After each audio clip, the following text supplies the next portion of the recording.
ಮುಕ್ತ ಚರ್ಚೆಗೆ ಬಾರದ ಆಡಳಿತ ಮಂಡಳಿ ಆಹ್ವಾನ ಸ್ವೀಕರಿಸಿ ಬಂದಿದ್ದೇವೆ. ಚರ್ಚೆಗೆ ಬನ್ನಿ. ಸರ್ಜೇರಾವ್ ಜಾಧವ್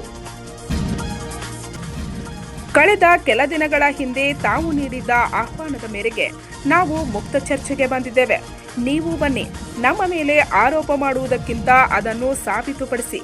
ಸಂಘಕ್ಕೆ ನಾವು ಹಣ ನೀಡುವುದೇ ಆದಲ್ಲಿ ಈಗಲೇ ಪಾವತಿಸುತ್ತೇವೆಂದು ಸರ್ಜೇರಾವ್ ಜಾಧವ್ ಸವಾಲು ಹಾಕಿದ್ದಾರೆ. ಅವರು ಗುರುವಾರ ದಿನಾಂಕ 5ರಂದು ಚಿಕ್ಕೋಡಿ ತಾಲೂಕಿನ ಇಂಗ್ಳಿ ಗ್ರಾಮದ ವಿವಿಧೋದ್ದೇಶಗಳ ಪ್ರಾಥಮಿಕ ಗ್ರಾಮೀಣ ಕೃಷಿ ಸಹಕಾರ ಸಂಘದ ಆವರಣಕ್ಕೆ ಆಗಮಿಸಿ ಆಡಳಿತ ಮಂಡಳಿಯವರಿಗಾಗಿ ಕಾದು ನಂತರ ಮಾತನಾಡುತ್ತಿದ್ದರು. ಈ ಹಿಂದೆ ತಾವು ನಮ್ಮ ಮೇಲೆ ಆರೋಪಗಳನ್ನು ಮಾಡಿ ಮುಕ್ತ ಚರ್ಚೆಗೆ ಆಹ್ವಾನ ನೀಡಿದ್ದೀರಿ.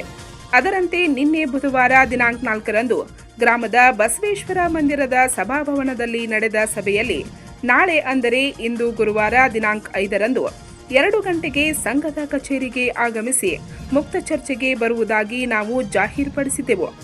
ಅದರಂತೆ ಈಗ ಚರ್ಚೆಗೆ ಬಂದರೂ ತಾವು ಇಲ್ಲಿ ಬಂದಿಲ್ಲ. ಇನ್ನು ಮುಂದೆಯೂ ಕೂಡ ನಾವು ಯಾವುದೇ ಸಮಯಕ್ಕೆ ಯಾವುದೇ ದಿನಾಂಕಕ್ಕೆ ಬರಲು ಸಿದ್ಧರಿದ್ದೇವೆ. ಮುಕ್ತ ಚರ್ಚೆಯ ಮುಖಾಂತರ ಸಂಘದ ರೈತ ಸದಸ್ಯರಿಗೆ ಮತ್ತು ಗ್ರಾಮಸ್ಥರಿಗೆ ನಿಜ ಪರಿಸ್ಥಿತಿ ತಿಳಿಯಲಿ ಎಂದು ಆಗ್ರಹಿಸಿದರು. सर्व कमिटी मेंबर आणि सभासद बंधूंनो, काल जाहीर सभेमध्ये सांगितल्याप्रमाणे आम्ही आज ठीक 2 वाजता आमच्याकडे जे पुरावे आहेत ते पुरावे आणि 3 चेकबुक, 1 अण्णासाहेब पवार, 2 शंकर पवार आणि 3 सदाशिव जाधव म्हणजे सर्जेराव जाधव असे तिघांचे व्यक्तिगत चेकबुक घेऊन आम्ही आज सोसायटीच्या आवारामध्ये 2 वाजल्यापासून थांबलेलो आहोत. पुरावे व चेकबुक घेऊनही आलो होतो. त्यांनाही आवाहन केलं होतं की तुम्ही चेकबुक आणि पुरावे, तुमचा स्टाफ, एखादा CA सर्वांना घेऊन या, खुली चर्चा करू आणि ज्याच्याकडे रक्कम निघेल ती एका जागेवरच भरून घेऊ असं मी कालच आवाहन केलं होतं. आणि त्या पद्धतीनं आम्ही सर्वजण या ठिकाणी बरोबर 2 वाजता कमिटी प्लस आम्ही ज्याने सांगितलं होतं ते सर्वजण त्या ठिकाणी जमलेलो होतो. परंतु संचालक किंवा अध्यक्ष कोणीही या ठिकाणी हजर राहिलेले नाही. त्यांना माझं हे आव्हान आहे की ते जे आरोप केलेले आहेत आमच्यावरती, 74 लाखाचा असेल, साई स्कूल बसचा असेल किंवा KCC लोनचा असेल, केव्हाही आम्ही या कमिटीसमोर येऊन खुली चर्चा करायला नेहमीच तयार आहोत. कालही होतो, आजही आहे आणि उद्याही राहणार आहोत. आणि हे नेहमीच आव्हान राहील की आमच्याकडे जर येणं बाकी असेल तर जागेवर आम्ही चेक देऊन बाजूला होणार. त्याच पद्धतीनं तुम्हालाही आम्ही आव्हान केलं होतं की तुम्ही तुमचे पुरावे आणि चेकबुक घेऊन यावेत आणि तुमच्याकडे जर काही येणं बाकी निघेल सोसायटीची तर तुम्हीही जागेवर ते भरून जायचं आहे असं आव्हान केलं होतं. परंतु तुमच्यापैकी कुणीही हजर नसल्यामुळे आज आम्ही ही चर्चा याच ठिकाणी थांबली. खरं म्हणजे काही दिवसापूर्वी त्याने आम्हाला खुलं आव्हान दिलं होतं चर्चेसाठी आणि त्या आव्हानाचा मान राखून आम्ही काल जाहीर सभेमध्ये त्यांचं आव्हान स्वीकारलं होतं.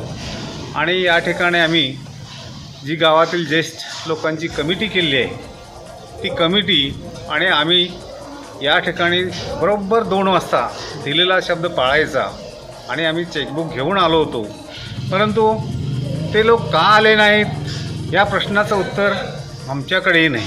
खरं वास्तविक मीडियानं त्यांनाच विचारावं की तुम्ही खुल्या चर्चेला या ठिकाणी का हजर राहिला नाही, हे तुम्हीच त्यांना विचारावं. कारण आम्हाला कारण काही समजू शकत नाही. आम्ही मात्र आमचा शब्द पाळलेला आहे.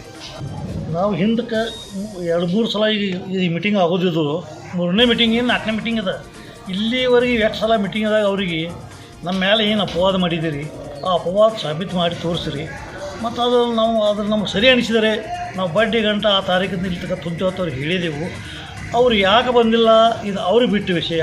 ನಾವು ಯಾವಾಗ ಬೇಕಾದಾಗ ಅವ್ರು ಕರೆದರೆ ನಮ್ಮ ಈ ಬೌಡಿ ಏನಿದಲ್ಲ ಇದು ಹಿಂದಿನ ಬೌಡಿ ಬಂದು ನಾವು ಬಡ್ಡಿ ಗಂಟೆ ತುಂಬಿ ಒಂದೇಳೆ ಪ್ರೂವ್ ಆಗಲಿಕ್ಕೆ ಇಲ್ಲ. ಒಂದು ವೇಳೆ ಅವ್ರ ಮೇಲೆ ಅಪ್ಪ ಅವ್ರು ಪ್ರೂವ್ ಆದರೆ ಅವರು ತುಂಬತಕ್ಕದ್ದು ಇರ್ತದೆ. ಈ ಸಮಯದಲ್ಲಿ ಅಣ್ಣಾಸಾಬ್ ಪವಾರ್, ಗಣಪತಿ ಚೌಗ್ಲೆ, ಸದಾಶಿವ್ ಜಾಧವ್, ಸದಾಶಿವ್ ಮಿರ್ಜಿ, ಸಂಜಯ್ ಗುರವ್, ಬಸಪ್ಪ ಮಿರ್ಜಿ, ಅನಿಲ್ ಧಾಬಡಿ, ಜ್ಯೋತಿಬಾ ಸಾವಂತ್, ಬಾಲಚಂದ್ರ ಪಾಟೋಳಿ, ಭಗವಂತ್ ದಿಗ್ರಜಿ, ನಂದು ಘಾಟ್ಗೆ, ಭರತ್ ಪವಾರ್, ದಾಜಿ ಮಾನೆ, ಡಾಕ್ಟರ್ ಮನ್ಸೂರ್ ದಫೇದಾರ್, ಓಮಣ್ಣ ಐನಾಪುರೆ ಸೇರಿದಂತೆ ಅನೇಕರು ಉಪಸ್ಥಿತರಿದ್ದರು. ಪಂಚ್ ನ್ಯೂಸ್ಗಾಗಿ ಇಂಗ್ಳಿಯಿಂದ ತಾತ್ಯಾಸಾಬ್ ಕಾಮತ್.